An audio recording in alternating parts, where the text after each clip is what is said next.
In this tutorial, I'm going to show you how to move and label tracks in DaVinci Resolve. To begin, I've created this simple sequence over here.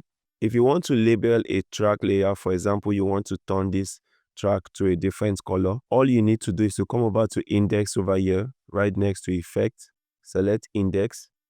Over here, we have three parameters. We have Edit Index. We are going to select Tracks. And you can come over here. For example, if you want to change the color of the V1 track layer over here, you come over here to V1, you right click, you select change track color, and you pick a color you prefer, and automatically this color has changed.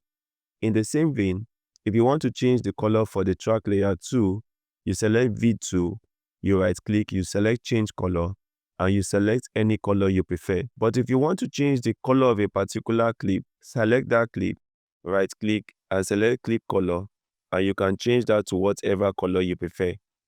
But what if you want to move a particular track layer? Let's say you want V1 to be above V2. All you need to do is to select V2 over here and drag it beneath V1 and release it. And automatically, the videos that were on V1 are now on V2, and the clips that were on V2 are now on V1.